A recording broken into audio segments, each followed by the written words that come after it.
Hello students, today's topic is polymer. You all have seen a lot of things around your home, school or any other place which are made up of polymers like switches, buckets, rubbers, tires, etc. These all mentioned things are made up of polymers. So how can we define polymers?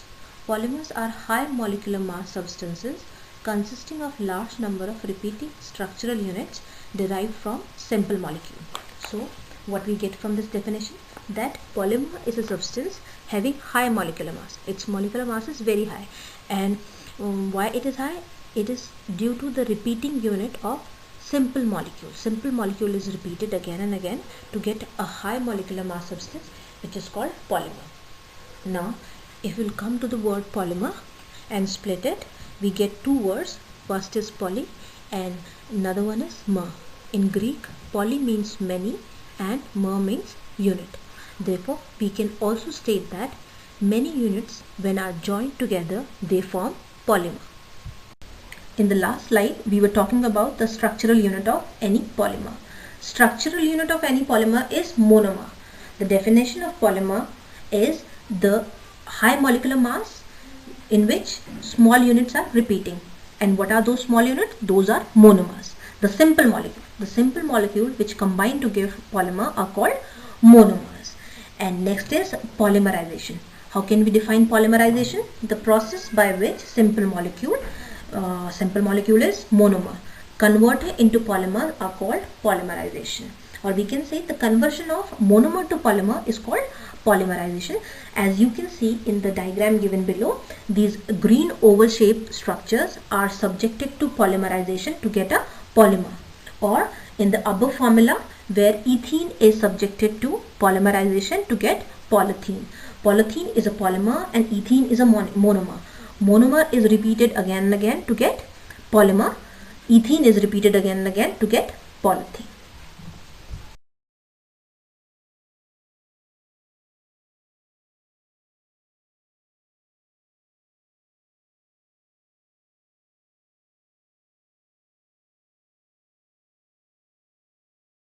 We can categorize polymer into homopolymer and copolymer. Homopolymer are the polymer in which only one type of monomer is used to get a polymer, like in polythene. In polythene, we only use ethene as a monomer to get a polymer, and the polymer which we get is polythene. Ethene is repeated again and again to get a polymer. Okay, now in copolymer, we can use two or more different monomers to get a structural unit of any polymer. Here is the example of one copolymer, that is nylon 6,6. Nylon 6,6 is prepared with hexamethylene diamine and adipic acid. To the right side we have adipic acid, and to the left we have hexamethylene diamine. These two are different monomers. When they are joined together, we get a new structural unit, that is of nylon 6,6. Okay. Classification of polymers. Classification of polymers can be done in number of ways. The very first is their source of availability. That means from where we are getting the polymer from. On the basis of their source of availability, we can classify them into three categories: natural polymers, synthetic polymers, and semi-synthetic polymers. Natural polymers are the polymers which we obtain from nature. Examples are starch, cellulose, protein, and natural rubber. Synthetic polymers are the polymers which are prepared in laboratory. Those are also called man-made polymers like nylon, Teflon, Bakelite. And the third category is semi-synthetic polymer. Semi-synthetic polymer are the polymer which are obtained naturally but modified chemically for their enhancement in their properties, like vulcanized rubber. Vulcanized rubber is prepared from natural rubber. Actually, natural rubber is very sticky and don't have any elasticity, which is chemically modified and turned into vulcanized rubber.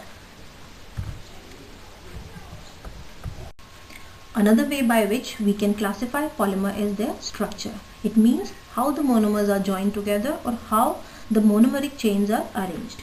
First category is linear polymer. These are polymers in which monomeric units are linked together to form long and linear chain. As you can see in the diagram, monomeric units are joined to form a linear chain.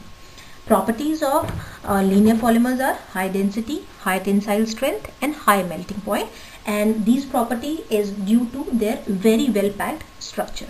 Example of linear polymers are nylon and polyvinyl chloride. Second is branched chain polymer. These are polymers in which monomers are joined to form long chain with side chains or branches of different length, as you can see in the diagram. Properties of branch chain polymers are low tensile strength and low melting point when compared with linear polymer, and these property is due to their not so well packed structure. For example, or the example of branch chain molecules are polymers are starch and polythene.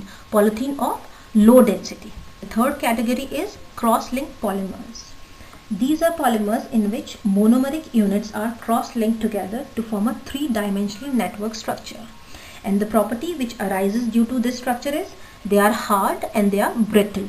For example, bakelite and melamine. Classification of polymers based upon molecular forces. Molecular forces are the forces which are acting between molecules of polymer or the chains of polymers. We can categorize polymer in this classification under four categories. First is elastomer. The polymers in which intermolecular forces of attraction between the polymeric chain are the weakest and have elastic property or elastic character like rubber that can return to its original shape after stretching or stress is removed. Example of elastomers are Buna S and Buna N. Next category is fibers. These are the polymer which have strong intermolecular forces between their chain. Forces acting between them are either hydrogen bond or dipole bond. These forces are very strong forces. As you can understand this fiber or this classification by the example nylon 66 and silk. These are very strong fibers, or we can say these are very strong polymers. Third is thermoplastics. These are the polymer which can be easily softened repeatedly when heated and hardened when cooled with little change in their property. And examples are polythene, PVC, that is polyvinyl chloride, and Teflon. Thermosetting. The last is thermosetting. Thermosetting polymer are the polymer which undergo permanent change on heating. On heating, they undergo extensive cross-linking between their chain and become very hard and cannot be reused. Example of thermosetting are melamine formaldehyde resin or bakelite. The last is classification based on mode of synthesis. That means how the polymers are synthesized. There are two ways in which the polymers can be synthesized. First is addition polymerization. Second is condensation polymerization. So the product which we get from addition polymerization is addition polymers, and the product which we get from condensation polymerization is condensation polymers. What are addition polymers? A polymer formed by direct addition of repeating monomeric units without the elimination of byproduct or byproduct molecule.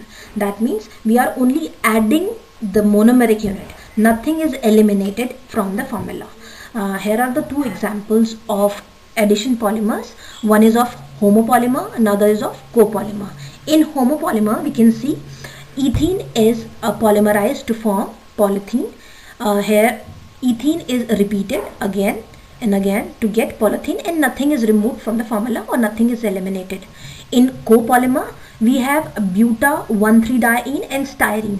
Both are added together to get a new structural unit of Buna S, but nothing is removed, nothing is eliminated from the formula. You can see the formula that nothing is removed. Therefore, the addition polymerization, or in addition polymers, only monomers are repeated, added, and no elimination is taking place. Nothing is eliminated from the molecule. Let's talk about condensation polymers now. A polymer formed by condensation of two or more than two monomer with elimination of simple molecules like water, ammonia, hydrogen chloride, etc. is called condensation polymer. In condensation polymer, there is elimination. When two or more monomeric units are added together, joined together, there is removal of something. There is removal of small molecule like water, ammonia, hydrogen chloride, etc. As you can see in the given example of a nylon 6,6 monomeric unit, hexamethylene diamine and adipic acid are added. Both are added, but one water molecule is removed from the given formula. H from hexamethylene diamine and OH from adipic acid forming water molecule. Therefore, the removal of water is taking place in this polymerization, and we are getting condensation polymer through the elimination of small molecule like water. So what is the difference between two polymers? In addition polymers, we are only adding the monomeric unit and nothing is eliminated. Whereas in condensation polymers, we are adding and small molecule like water or any other molecule is removed from the polymer. These are the 3 practice questions for your assignment. The first is, what is the difference between addition polymers and condensation polymers? Second, classify the following as addition and condensation polymers: tyrolene, bakelite, PVC, polythene. And the last is, how are polymers classify on the basis of structure of polymers? Thank you.